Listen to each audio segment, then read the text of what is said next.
the splendor of the King, clothed in majesty. Let all the earth rejoice. Let all the earth rejoice. He wraps himself in light, and darkness tries to hide, and trembles at his voice, and trembles at his voice. How great is our God!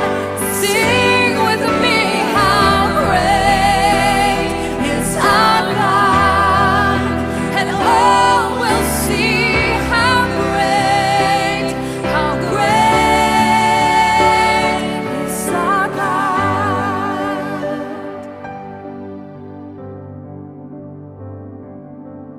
The splendor of the King, clothed in majesty. Let all the earth rejoice. Let all the earth rejoice. He wraps himself in light. Oh, and darkness tries to hide, and trembles at his voice, and trembles at his voice. How great are you, God? Sing with me, how great are you, God? And all will see how great are you, God?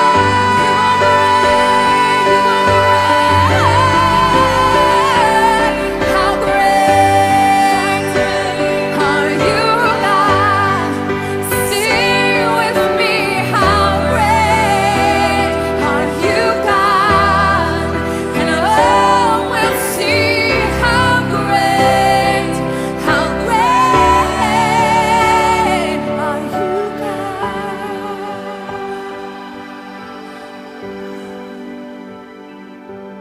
And age to age you stand,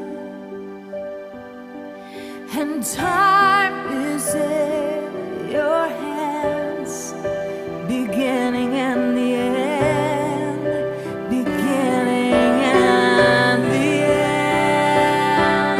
The Godhead three in one, Father, Spirit, Son, the Lion and the Lamb, the Lion and the Lamb.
Good morning and welcome to Take Your Life Back. Today is September 4th. It's about 3:30 in the morning.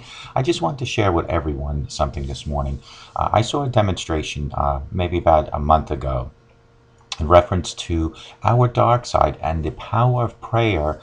If you continuously pray over and over and over again, things will eventually become clear. Although a lot of times when we pray to God, we don't get answers right away. But if you continuously pray over and over, things become clear. So the demonstration involves this bottle, and if you see, the inside of this bottle is all dark liquid. That represents our dark side. And this cap represents our limitations. So we as a human, which is the bottle, have limitations, which is this cap. So what I'm going to do is I'm going to put this bottle into the sink and we're going to do a demonstration. So let me put that there. I'm going to turn the camera around so that everybody can see it. And hopefully you folks can all see it now. Okay, so you see the bottle. I'm going to turn the water on. Okay, so now everything inside is dark, which represents our body and our inside. And what I'm going to do, and this clear water represents our prayer. So you see the continuous water running. I'm going to now, as the prayer, as we're praying, I'm going to lift our limitations, which is the cap. And we're going to slowly add our prayer to this. We all go through dark times. I mean, I've had some dark years. I just didn't understand everything that was happening. I'm going to admit it that I'm not a super patient person. I tend to want answers right away and know what's happening and what I can do to solve it. I don't like not being happy and confident about things. It's just not who I am. But when I get down, it takes a lot for me to get back up. If we pray for a sign, which is this, the water is prayer, but just give up because we feel like God's already heard our prayer and He knows what we need, but He hasn't answered. It's kind of like when we were kids in the toy store and we kept asking our mom and dad for toys, but we never got any results. Yeah, it never worked for me either, but you get what I mean. Anyway, that is exactly what's happened to me in the past years. I have prayed and prayed and prayed, but haven't really gotten any results. The answer I thought God would give me, and especially in the time of praying, I thought my problems would be fixed, which was all before 2013. Then in 2013, my cap of limitations was lifted. This is the cap, remember this now, was lifted off the bottle, which is my body. Here is where I will just show you how that worked for me. So basically we all have dark sides, which is what's in the bottle, was in the bottle. We are facing, and we take the limitations off our mind, which was the cap I lifted. Don't limit what He can do because we have to just trust in the Lord. That sometimes even after we pray and we just give up. And it is often why we get defeated. However, even though nothing has really changed, we just keep praying. That's the prayer, the sign of the prayer, the flowing Lord. Just keep praying and never ever give up praying. And if we do that and devote ourselves completely to the Lord, He will pull us through. The dark times will go away and we just have to be patient. I know it's hard. Being patient truly is a virtue. But by never ever giving up on prayer, it's going to show you that God will eventually answer all your prayer. And the more we pray, which is this water going into the bottle, one day everything will become clear. You see how clear this is now? That is the power of prayer. Folks, I think that demonstration says it all. If we had a bottle which represents our body, and the bottle, everything was dark on the inside, and the water coming out of the faucet represents the prayer, day after day after day, just keeps adding to the darkness which was in the bottle. Eventually, all that prayer has to turn what was dark inside this bottle, which is our body, has to change and become as clear as this water in here. That, folks, is the power of prayer. Hello, folks. My name is Ralf Friedrichs. I just want to share my story with my situation back in 1981 in the United States Marine Corps. I was sitting in a chapel during boot camp, and a chaplain tapped me on the shoulder and asked me to come into his quiet room. As I was walking into his quiet room, I had no idea what he wanted from me. It was then that God was setting my life in motion. So the chaplain sat me down and he says, Ralph, I've noticed that you like to help people, you motivate people, you're always walking around with a smile. And I wanted to know, this is the chaplain saying this to me, I wanted to know, Ralph, would you like to volunteer and become a lay leader? And of course, I had no idea what a lay leader was. So he explained to me what a lay leader was. It's somebody that is a liaison between the recruits and the chaplain. So when the recruits have issues, problems, or anything like that, they go to the lay leader, and they go to the chaplain as the lay leader to let the chaplain know of the situations that are happening. It was then in 1981 that God already had a plan for me, and what when there from that point on was that God realized that no matter how long it would take for me to achieve what God already knew what was going to happen to me, He would let me go down into the worst extremes in life. So from 1981 as a lay leader, and I'm going to show you the medal now with a lay leader, the front and the back. This is the back of the medal, and then the front looks like this. So in 1981, at Paris Island, South Carolina, when I became a lay leader, God already had my life set in motion. But again, He wanted me to set my own course in life. So I went down the years and the course of my life and did some of the worst things possible to my own body through alcoholism. God already said to Himself, well, I'm going to wait for Ralph to get close to hitting rock bottom. So from 1981 until 2011, which is 30 years, God came to me again and He said, Ralph, are you ready to continue helping other people? That's when I formed Mastic Beach Outreach 2011, and what that was is for older people and mentally and physically challenged people, that my wife and I would help them by giving them clothing, food, possibly, like in one case, tires for someone's car. And so God said, okay, he is getting better, but he's still not ready to do what I really wanted him to do. So in 2011, I continued my alcoholism to the point of 10 to 15 shots a day. As time went further, two years down the road, it became worse and worse with my alcoholism. In 2013, God finally put His big hand on my head and says, are you ready now? That is when I hit rock bottom. June 22nd, 2013, I reached out and I finally admit that I had an alcohol problem. It was then when God lifted me up and set my life in motion for today, September 2nd, 2014. So from 2013 until 2014, I continue educating myself and you, others, through my websites, through my videos on how to battle with addiction. And God saw this, and He said to Himself, Ralph is still continuing helping people. So in between 2013 and 2014, as time was going by, and I proved to God that I was really reforming myself, that God introduced me to Dr. Luis Gonzalez. I had been toying with the idea about becoming a substance abuse counselor until I ran into an article about recovery coaching. So I thought it was very ironic that God had planted Dr. Luis Gonzalez from Starting Point, that's StartingPointMN.com, 844-414-8444, into my life. Dr. Luis Gonzalez gave me the educational programming to turn me into a recovery coach. So while I was training for Dr. Luis Gonzalez to become a recovery coach, and today, my father comes from South Carolina to visit, and we're looking at my shrine, which my wife calls a shrine, which is all my Marine Corps ribbons and medals. And my father asked me, Ralph, what is this medal for? What is this particular medal for?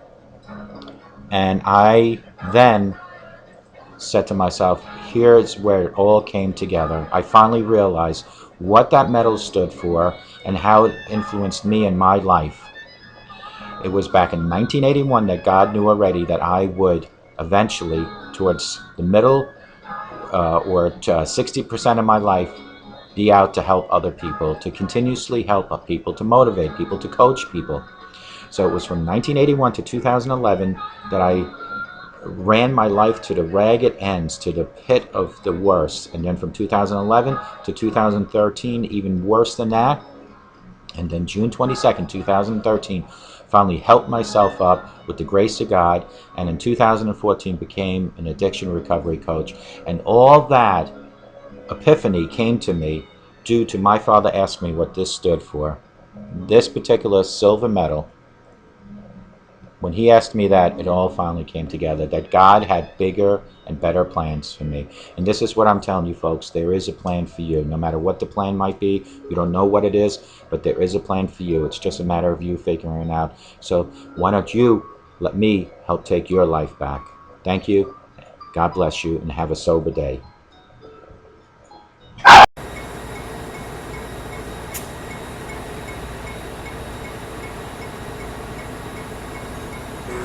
Hi, I'm Ralf Friedrichs. Welcome to Grand Central Station. The train to be here any minute, so if you're ready to get your life back on track, hop aboard. Let's go to www.clearviews.info, where I'll show you how a sober today can make a better tomorrow. If you're ready to get your life back on track, hop aboard the train coming in about 2 minutes. Thank you, and have a great day. www.clearviews.info.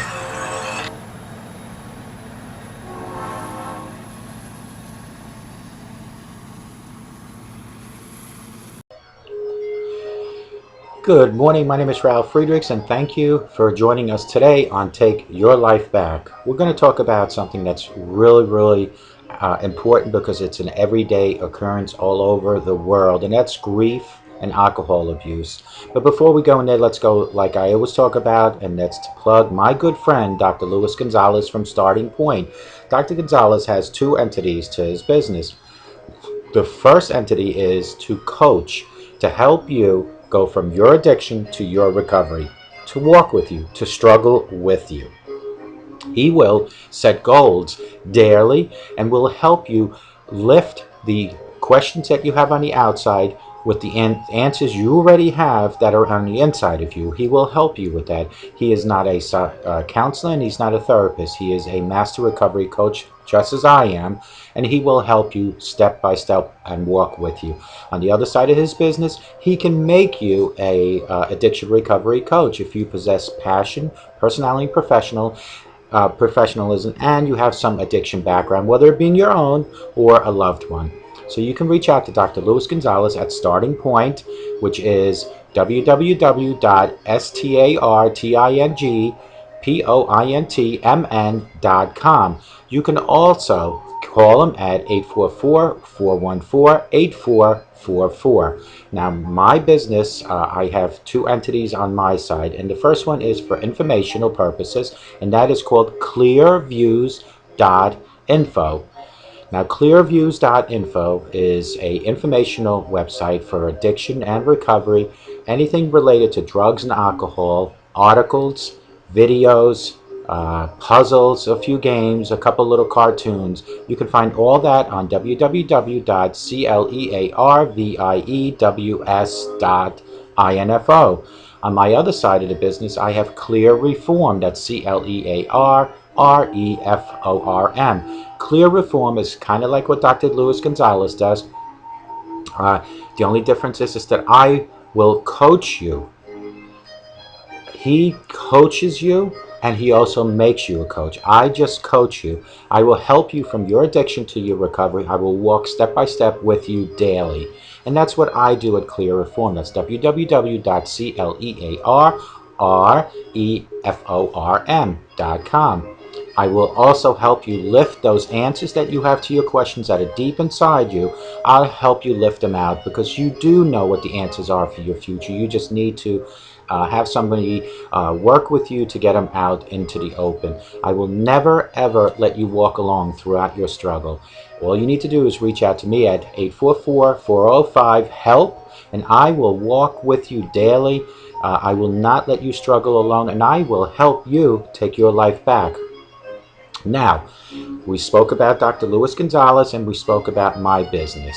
What I do want to speak about before we go into grief and alcohol abuse is I overheard a conversation yesterday, and this was in reference to a person was talking about another person who's in their family who was so cheap. They have all the money in the world that you can imagine. They have all the furniture and all, and the person talking about this person has really nothing. This is a family member.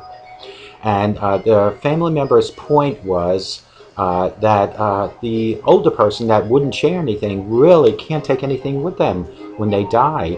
And God does judge you on how you are towards other people. So my thing here was to come up with this, and that is to tell you folks that you'll never see a U-Haul truck follow a hearse. Now what does that mean? That means that you cannot take your world possessions with you. That's all that really means.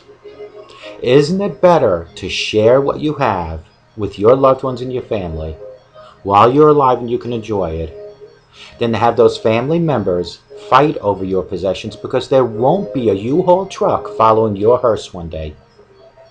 God will judge you on generosity, on caring, on love, on how you help and step up to the plate to help other people. So don't think for 1 minute that you are going to have a U-Haul following your hearse, because it won't happen. And another thing was, I wanted to also bring this up because I overheard the same person talking about achieving goals. And folks, you will never achieve anything in life, anything, without setting a goal first.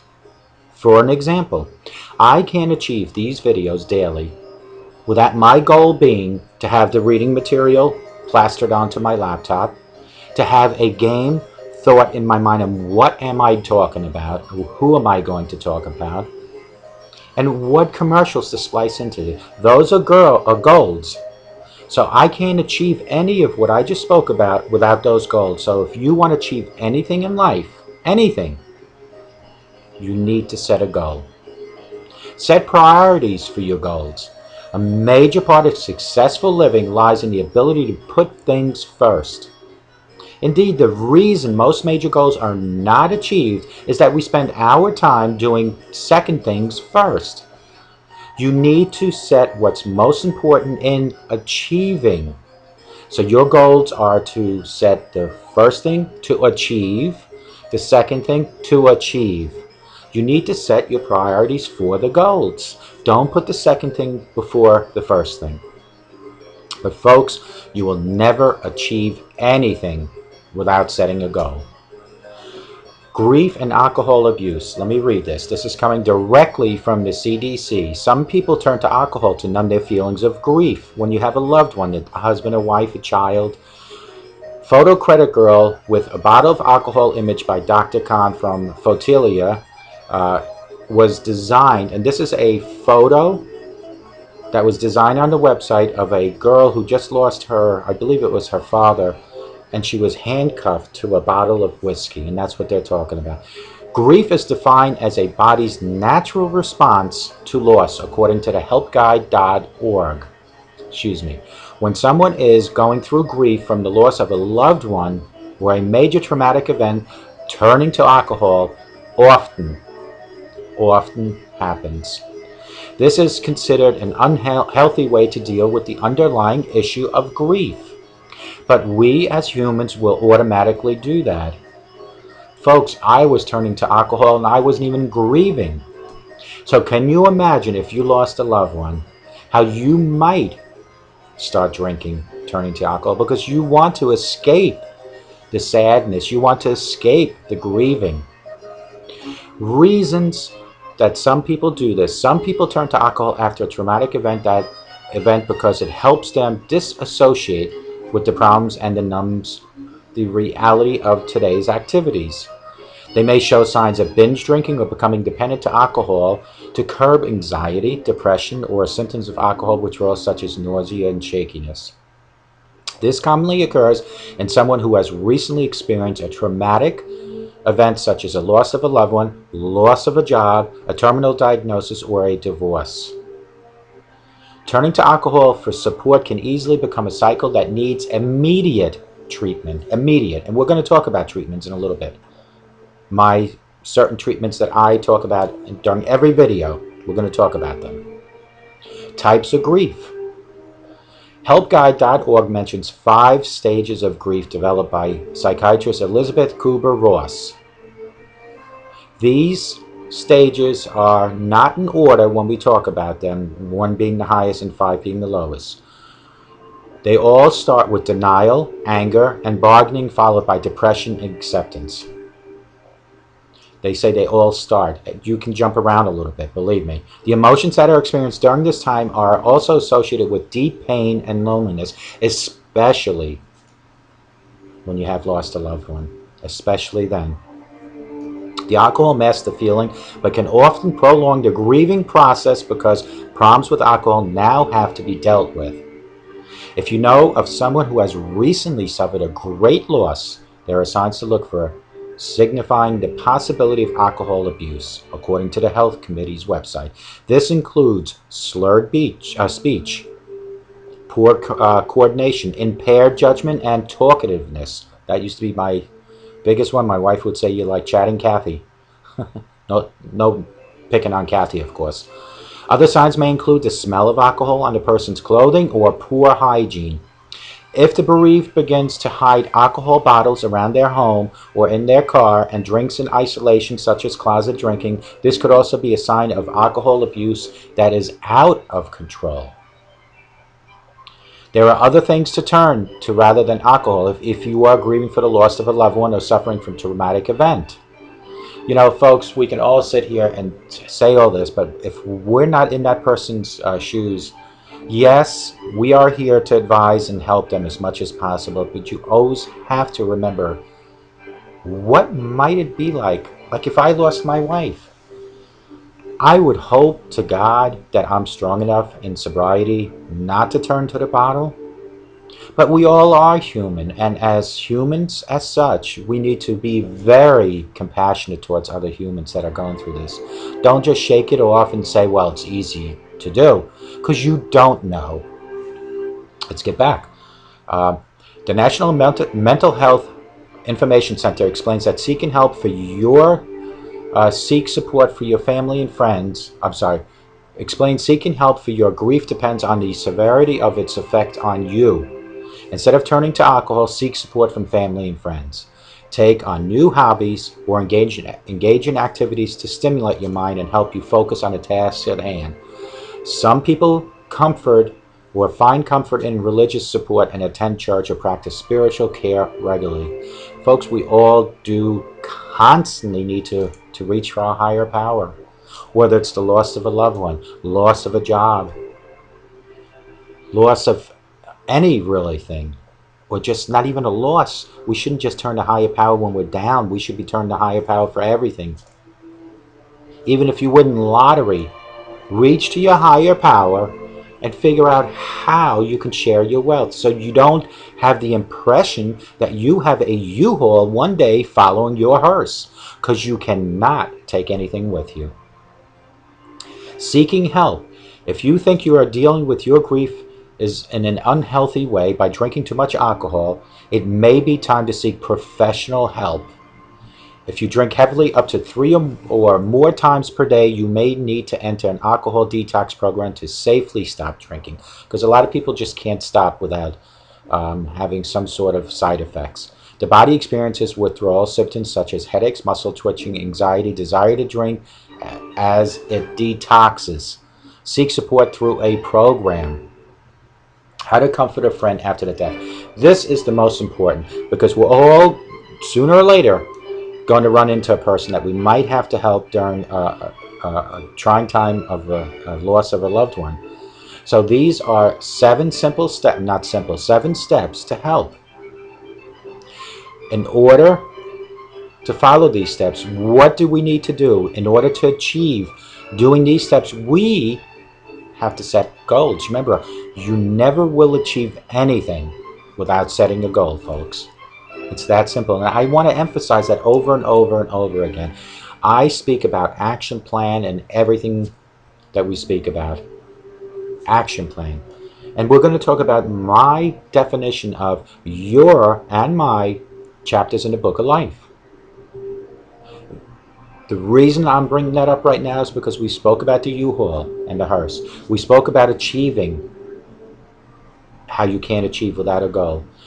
Your book of life, your chapters written in the beginning by you and your parents, and then at the end, towards the end, by you alone, all have to include your higher power. And we're going to talk about that. Let's go into this first. Someone who has lost a loved one can feel isolated.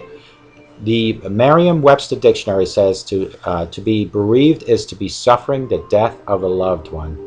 It can be challenging to know what to do in the time of friend's loss. It's very challenging. But what's important is that you offer your support and encouragement. The comforter should be ready to face a number of psychological states caused by suffering and bereavement.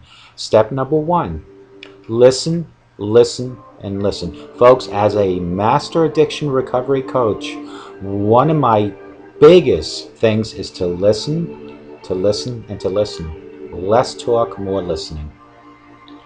Listen even when your friend doesn't say anything. Listen by watching body language expressions. Words do not have to leave the mouth for you to understand a person. The bereaved may go over and over the last days or some of the other aspects of his life with the person that they lost. If you lost a husband or a wife, they might talk about, geez, we were just at dinner at Applebee's 3 nights ago. Let them talk and listen. Don't try to out-talk them. The bereaved may go over and over the last few days and other aspects of anything of the person's last days with this person in their life. Just be there to witness. It's not necessary to say anything other than, it will be okay. We all are here to help you and we all love you. Sometimes a person may not talk, but he or she will still need someone just to be there. A crutch, a support. Step 2. Know the 5 Stages of Grief by Dr. Elizabeth Kubler-Ross, a Swiss psychiatrist. She did a number of studies with people near death. She developed a model illustrating the stages someone grieving goes through. Her 5 stages are denial, isolation, anger, bargaining, depression, and finally acceptance. The comforter should be aware of the prepared for these stages. Accept them, gently help the bereaved move through them together. Understand that everyone, number 3, understand that everyone grieves differently. Some people act like they have a shield around them. They won't let anybody talk to them. Some people act like there is no big deal going on, but they're hurting inside. There is no way to grieve. There is no one way to grieve and no prescribed length of time for the mourning, notes the University of Rochester medical website. Some people will mourn for decades over the loss, and others will have an intense but short period of mourning. Everybody mourns in a different way. Still, others may not appear or may appear not to be mourning at all, processing the loss in the private settings in their own home. Don't press bereaved to feel or behave in any particular way. If you see someone that lost a husband and wife and they are acting like no big deal, let them mourn in their own way. It is not for you to decide how a person should mourn. No one decides how another person mourns. Everybody mourns in a different way. If you have another person that has lost somebody 2 years ago and is still mourning, let them. Number 4, help the bereaved meet their daily needs. Often people in deep grief neglect their own needs, notes Roberta Team, psychiatrist and author of Solace, Finding Your Way Through Grief and Learning to Live Again, writing for the website BelieveNet.com, which is about loss. They may not eat or shower. Traditionally way of helping someone through their grieving process is by bringing food, enough for a few easy prepare meals, preferably that they can just put in a microwave in a Tupperware. You can do that. This gives direct aid and emotional comfort. Another way is to minister the needs of the bereaved is to offer help, pay bills, organize mail, and do simple household tasks. Be involved with the person that is bereaving. You have to be involved. Like it says, most often they will not eat or shower, otherwise hygiene. There's not much you can do with the hygiene part of it, but try to bring them those little Tupperwares for frozen meals in them. Something they can just pop in a microwave, and even then they might not do it. Even at this particular junction, offer them things like junk food. that would maybe break the ice a little. Number 5, recognize even more help is needed. While most people work their way through the grieving process and there is no real time limit for grieving for anyone, it is important to see some improvement, especially around the area of the bereaved meeting daily needs. If after several weeks your friend still cannot prepare a meal or engage in a simple hygiene, there might be a problem. Similarly, if after several months your friend is not returned to work for any of her normal patterns of behavior, encourage him or her to see a counselor or a therapist. You might even consider arranging an intervention. Folks, we hear about this all the time. And what we do hear about is when a spouse dies, especially a spouse that was with this beloved one that passed for, I'm just going to use a number, 50 years, how within the same year the other person dies. And that is called loneliness. Remember, they were with this person for all these years, many years. So these people depended on each other. And now husband is gone. And what's the wife to do? She won't eat. She won't pay bills. She will not clean herself. You might, if you cannot physically help this person, when I say physically, I mean if this person won't allow you to do anything, you might have to have an intervention. Number 6, move the bereaved to recovery. As a person grieving passes through the worst of the grief, the comforter can help him or her move forward. The phrase "get back out there" seems like a cliche, but at a certain point the bereaved does probably need to begin introducing elements of fun and success back into their own life. Life is for the living, and it really doesn't do the dead any good for living to curl up into a ball after the loved one is gone. Encourage simple steps at first, like maybe just going to the mall, going to the supermarket. Number 7, create boundaries. Grieving people may not be sensitive to the needs of the comforter. This is coming from an experience. When you run into older people, they don't realize how insulting they can be when you ask to help them. But folks, this is exactly what this means. This is not only an older person probably, but a grieving person.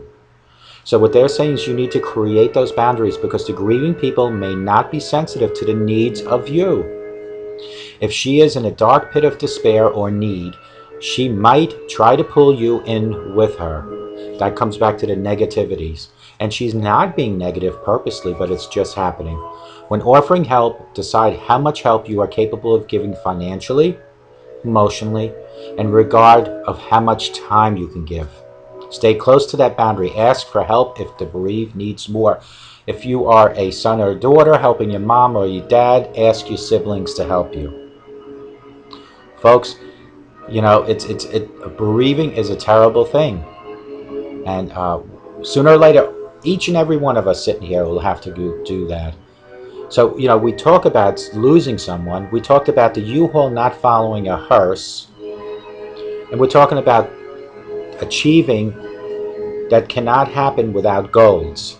We talked about setting your priorities. But if you put all that together in a nutshell, we are talking about your life and your chapters in your book of life. And your book of life started at birth, like mine in 1961, and will end at your death, like mine, whenever that might be for you and me. From 0, when God gave your parents you, God entrusted your parents a perfect child. Your parents and you will together write the first 18 chapters in your book. Each chapter identifies as 1 year alive. So from birth until 18, your parents and you need to write these chapters together. Why are your parents involved in that? Because they are your hero, your role model. What parents need to do, and I'm speaking directly to the parents now, what parents need to do to be part of writing those 18 chapters in the book of life of your child is to set certain standards as a role model. Standards that include not drinking in front of your children, not smoking in front of your children, not hitting or abusing another person at all, doesn't matter if it's in front of your children or not, and not to use profanity. That is what God had instilled in you as a parent. That is where your involvement comes in setting the first 18 chapters in your child's life. That is where you help write those chapters. Part of also, besides those 4 things that I mentioned, which are smoking, drinking, abuse, physical and verbal, and profanity, your job also is to unite the family as the role model. What does that mean? That is to have family dinner nights together. In today's society and the quick world we live in, it's very hard to have mommy and daddy sit down and have dinner with the children every night. I do understand that. I get it. What I don't get is the fact that we don't even have 1 or 2 of those at night anymore during the week. My recommendation is to have Fridays, Saturdays, and Sunday nights your family nights. I just did a video which you folks will see in the beginning of this. Not this one. This was Sunday's special. And the title is Family and Worship Days Together Combined on a Sunday. Do family things and worship your God on Sundays. So as the role model that God has entitled you to help write those chapters in the first 18 chapters in the book of life for your child is to be a role model. If you need to smoke, go outside. If you need to drink, do it away from your children.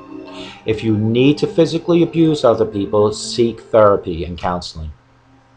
And if you're the victim watching me right now, if you have been abused physically or verbally, call the authorities. I know I say this all the time, but a slap and a punch here will cause possibly it to accelerate to a knife or a gun. It is easier to call the authorities and have the abuser hauled away in handcuffs than to have someone else call the authorities to have your body taken out in a body bag. Be a role model, folks. Just as my parents had to be a role model in my first 18 years, which we're going to go over now. I was born in 1961. At 17, I left home, graduated high school, went to college, joined the Marine Corps. 1981, I'm in boot camp. Chaplain taps me on the shoulder and asks me to come into the quiet room, where he politely asked me to become a lay leader. Of course, I had no clue what a lay leader was until he explained. Remember this date, 1981. Remember the job function as a lay leader, to be between the recruit and the chaplain. So you put that aside now, because we're going to go deeper into the story. 1981, lay leader, between the recruit and the chaplain, the liaison. Those were already started. I started writing my own chapters, because remember, from 1 to 18, my parents were involved. Normal childhood, ups and downs here and there. At 17, 18, I started writing my own, which started going downhill with alcoholism. 1981, I became a lay leader. I'm going to fast forward now through the book. Chapters are written every year, all the way to 2009, where I had a bad accident in the Marine Corps. In Alaska. I did have an accident in the Marine Corps, but that was 1983. This is 2009. I am now on workman's comp at home every single day for 3 years. So my chapters are starting to get worse and worse because of my drinking. All my chapters in my book of life that I have written on my own are due to my drinking, that are not promising, those chapters. Yes, every chapter had a highlight of something good, because I am a good person. But alcohol or drug addiction will suck you into its own little game or its own little disease. And no matter how good you are, you will always have bad chapters as long as you have that addiction. So between 2009, being home now, and 2011, God tapped me on my shoulder again. Now remind you, 81, I became a lay leader. So in 2011, 30 years exactly, God again said, Ralph, are you ready to continue helping people like you started in 1981 as a lay leader? I gave it a shot again. We formed Mastic Beach Outreach 2011, which is to help the physical, mentally, and older people. God noticed, yes, he still has that good feeling of helping other people, but he is still an alcoholic, and he has major alcohol issues and addictions.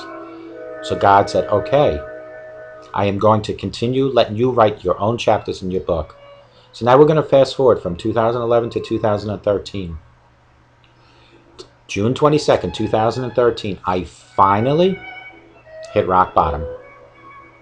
That should be a day of celebration for me. June 22nd, 2013.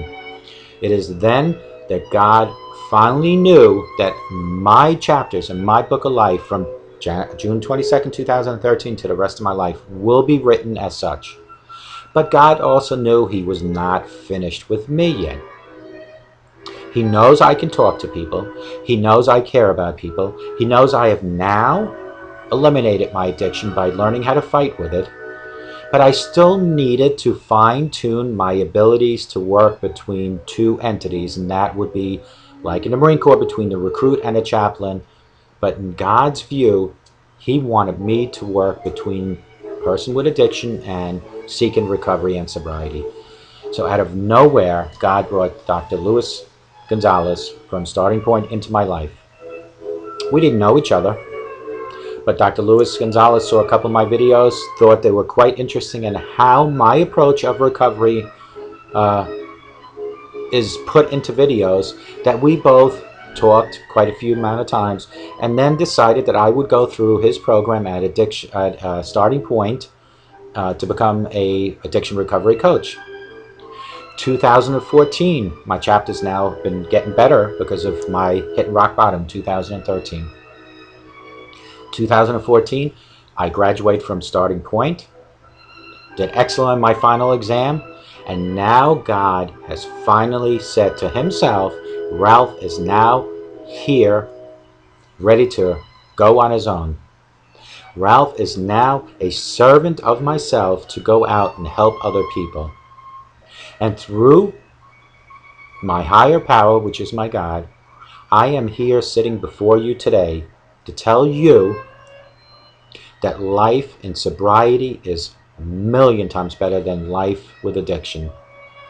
I can speak clearly, I can see clearly, I can remember more, and I live healthier, and I live for a reason, a purpose. And it's people like you watching, that is my reason and my purpose. Because I am a servant to my God as a master addiction recovery coach. If I can only help 2 people per video, that is an accomplishment. I am guaranteed to help 1 person every single time I do this video, and that person is me. When I do these videos, I'm doing it for you and for me. This is my method of dealing with my addiction daily. So folks, what it really comes down to, what I'm really trying to say here is that you have to be a role model, and you have to help your child write his or her chapters in the book of life from 0, when God entrusted you with a perfect child, all the way to 18 at least. If you set the right role model at home, you set the stages of love and care in your own home. When that child leaves at 18 and sees how nasty society is, this child is prepared with love already, with care, with gratitude. But if you don't set those guidelines at home and you don't become a role model, when your child hits society, it will blend right in, because what's out there has already been in your home. Put a wall between society and your house. Do not let your child see what society is like until you have fully addressed every issue, such as love, caring, compassion, generosity. Don't become like that conversation I heard and thinking that there's a U-Haul behind a hearse. Share what you have. Teach your children to share. It's that simple. Help your children write their book of life or their chapters.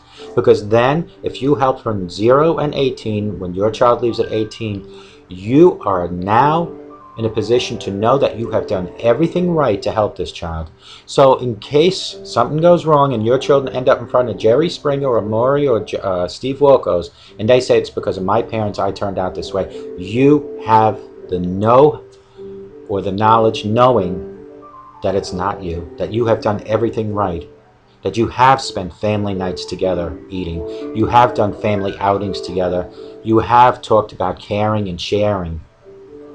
But if you didn't do any of those, and include your drinking, and include your smoking, and your physical abuse, and your profanity, then you are just preparing your child for society at the age of 0.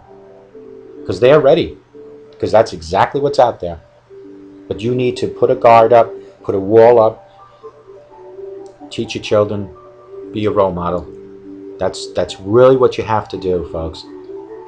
So the different methods that we spoke about that I promised I would do in 2 minutes, which was 10 minutes ago. If you truly want to make today your first day of sobriety, go to AA. What they have is 90-day meetings, or 90 meetings in 90 days. They have the 12-step program. AA has helped millions of people, and I don't want anyone out there to be under the impression just because it didn't work for me that it doesn't work. It didn't work for me because I didn't allow it to work for me, because I had higher goals to be more involved. I didn't want to just show up in a meeting for an hour a day. These videos, although are just about an hour or so, take 2 hours to prepare, an hour to do, and maybe 2 hours to finish. So out of a 24-hour day, I have between 5 and 7 hours of constant reminder of addiction. A constant reminder on how to live with recovery and how to come up with educational tools. So try AA. It might even help you. If that doesn't help, try my methods, which are pretty simple. I have my website, www.clearviews.info, which is full of information on recovery of alcohol and or drugs. I have videos that I do. I have now a total of 16 and 66, 82 videos that you can watch. You can go right onto YouTube. Folks, you can even take one of my videos and plaster it wherever you want.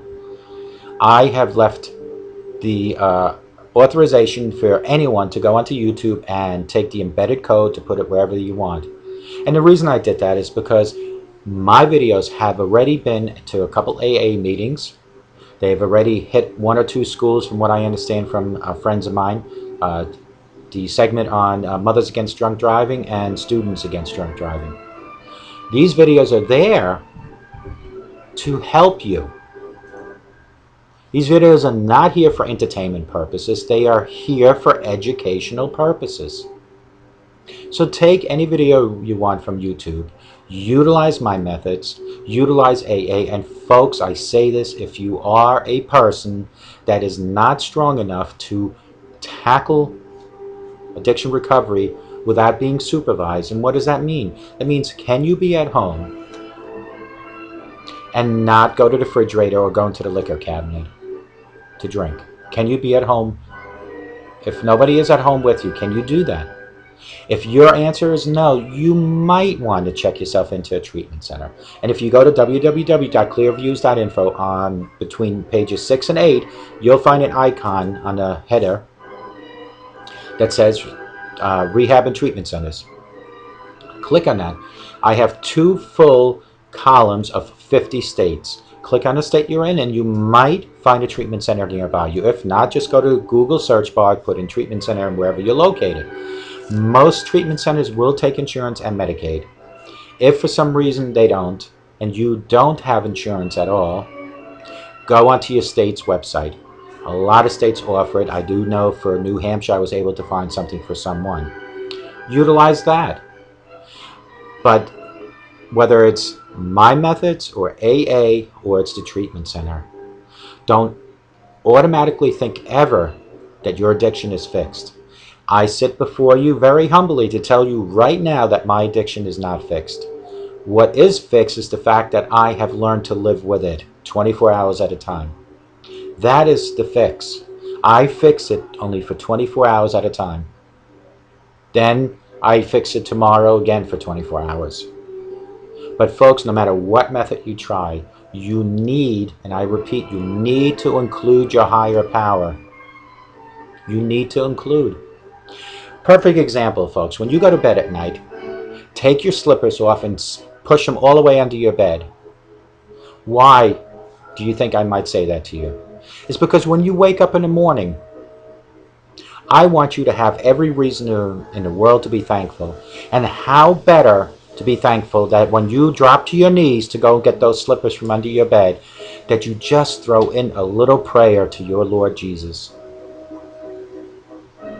Take your slippers or your sneakers, put them under your bed. So when you do drop to your knees to go and get them from underneath your bed, you thank the Lord for another day that you are alive. Thank the Lord for your family that you have. Thank the Lord that you have a roof and you have food. Because we all have things to be thankful for, but we take for granted that they're always going to be there. And folks, I'm here to tell you right now, not everything is guaranteed in life. You might not even have it tomorrow. That is why it's so important to start today, September 15th, to start writing your chapters in your book of life differently than what it has been. And if you're the type of person that says, well, my chapters have been good, that is great, but we always have room for improvement. I can't say that all my chapters were good. I've always been a good human. But as long as I had the addiction, an addiction will make you as a semi-decent human, if not a bad human. In my heart and in my soul, I was always good, but my body told me otherwise. My body needed to be fed with alcohol, which made me say things, which made me do things, which made me different than I really am. That is not who I am, and is certainly not who God created. So when you go to bed tonight, start tonight rewriting your chapters in your book of life. Put your slippers halfway under your bed. So when you do get up tomorrow morning, you will have to drop to your knees to go get those slippers. And while you're dropping to your knees, say thank you to the Lord Jesus for another day given to you. Because it's a privilege to live. It's not something that is guaranteed every single day. Folks, if you have possessions, if you have extra money, share it with people. If you have extra furniture and food, share it with people. Don't think for 1 minute there will be a U-Haul truck behind your hearse one day. You cannot take it. You came to this world alone, and that's how you are going to leave this world. You came to this world not knowing Jesus. But throughout your life, people have told you about God and Jesus, have told you how to write your book, your chapters in your book of life. It is up to you to do that. So when you do leave this world, wouldn't it be nice to know that you're leaving this world knowing that you have God or Jesus in your heart, whoever your higher power might be? Drop to your knees every once in a while and thank God for whatever you have. You will never, ever achieve anything in life, folks, without a goal. And my definition of a goal is an action plan. In order to have a well-balanced home, you need to let sunshine into your heart and into your home to have positive results. So what is your action plan? Your action plan is not to drink, not to smoke, not to use profanity, and certainly not to physically abuse anyone. That is your action plan. If you don't have those action plans, set them right now. Another action plan for a well-balanced home is to go into your medicine cabinet, which I choose to call Mr. Medicine Cabinet. He's a legal drug dealer in your home. Eliminate any addictive drugs that are in there. If there are drugs that are meant for you, that's exactly what they're meant for, or your wife or whoever. They are not meant for people that might have addictive personalities. I have an addictive personality. That's alcohol. I have not learned now to put a shield around me to fight off the addiction and that behavior. We all have some sort of addictive personalities. But when you leave drugs, addictive drugs in your medicine cabinet, you are not having a well-balanced home. Eliminate it. And what's good about sitting at the dinner table at night with your children is it's an open forum. You will hear and find things out. Things such as peer pressure. How can you then, as a parent, help? Things as alcohol and drug usage. How can you as a parent help? Things as maybe they're hanging around with the wrong crowd. Folks, it really comes down to everything starts in your home. And if you include your higher power, your God, in your home, if God is sitting at that dinner table at night or in the den watching TV with you folks, know that God, if He's in your home and you allow Him to be your home, you are protected better than any security system in the world. Everything happens for a reason, folks. Everything in life happens for a reason. And I do believe in karma. So if you are one of the people that thinks that there's going to be a U-Haul behind that hearse when you die, karma is such a simple thing. What comes around goes around. If you're good, you'll get good. If you're bad, you'll get bad. So if you truly believe that U-Haul story, start disbelieving it, because there won't be a U-Haul. Start sharing whatever you might have. It is such a good thing to see a smile on somebody's face that you have just helped. I do this for me, but I do it to help you because I know deep down inside there is somebody out there. Somebody's watching me that has an addiction. Somebody is watching me that knows somebody with an addiction. And that's what I do this for. It's to help me help you. So we have the different methods. We have the story about the U-Haul truck. We have nothing can be achieved without a goal. And we need to have action plans, and we need to be a role model. We have all that. So now our life is becoming more well-balanced. We know about the chapters in the book of life from your birth to your end. We know that today, September 15th, is your first day if you allow it to be. Now, if you want to push it aside and say maybe the next video I'll think about it, that is totally on you. But know this, there might not be another tomorrow. There might not be another video if I'm not around tomorrow. So think for today, act on today, and hopefully we all will have it tomorrow. That's really what it comes down to, folks. I just want to constantly say to all my friends that are out there that have reached out to me, that have said to me that, Ralph, I am totally broken down when it comes to addiction and I need help. I cannot do any more than sit here and wait for you to contact me. My phone number for texting is 631-599-0218. My phone number is 844-405-HELP. You can email me at clearreform@yahoo. That's CLEARREFORM@yahoo. You can go to any one of my websites, clearviews.info or clearreform.com. You can go to Facebook.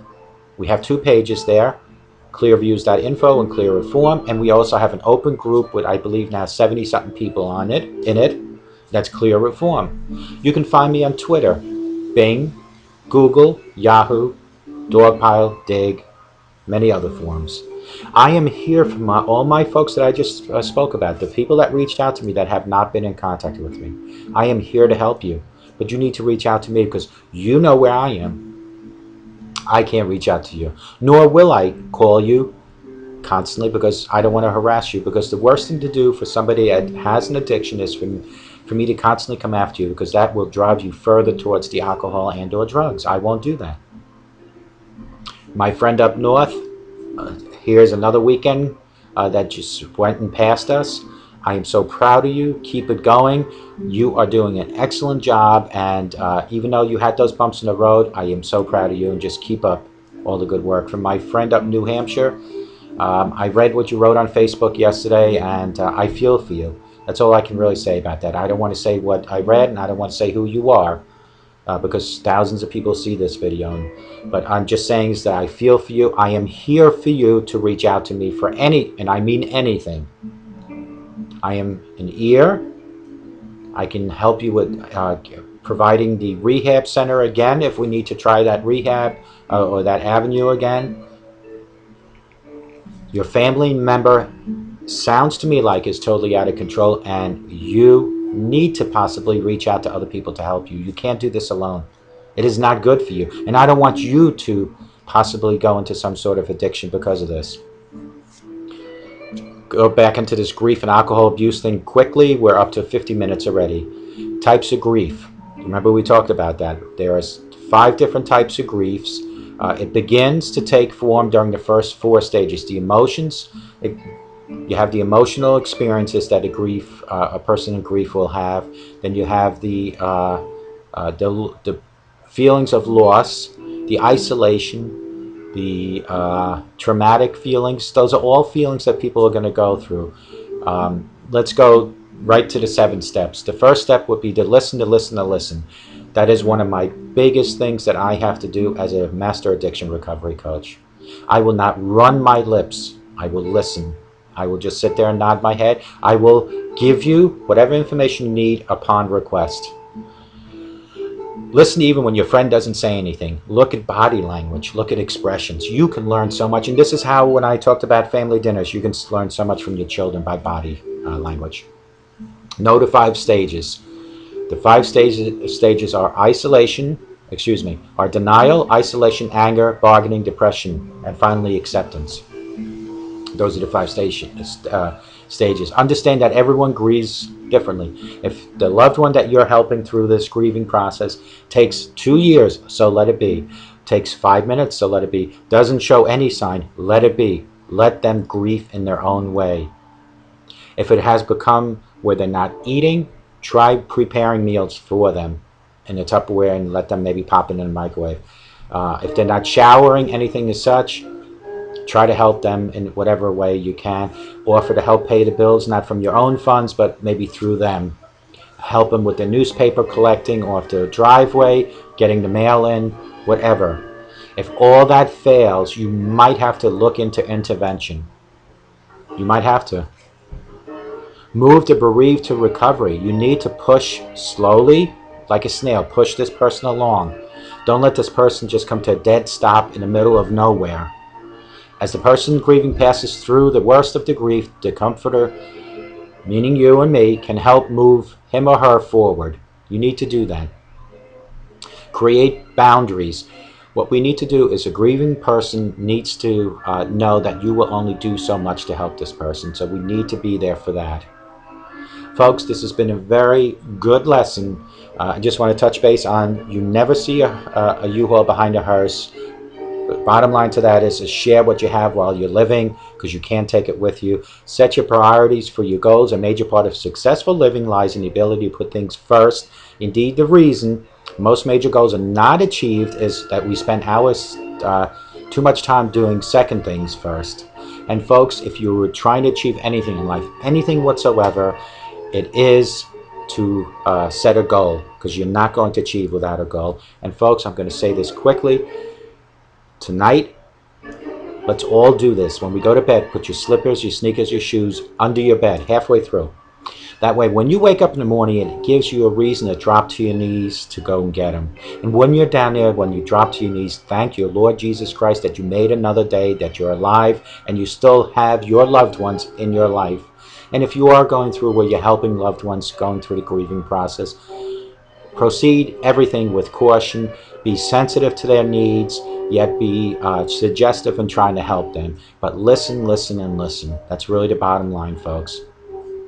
I just want to give a shout out one more time to Dr. Luis Gonzalez, 844-414-8444. That's www.startingpointmn.com.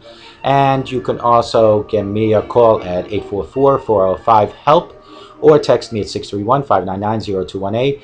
You can also go to either website for information purposes. You can go to www.clearviews.info, or for if you need help coaching, www.clearreform.com.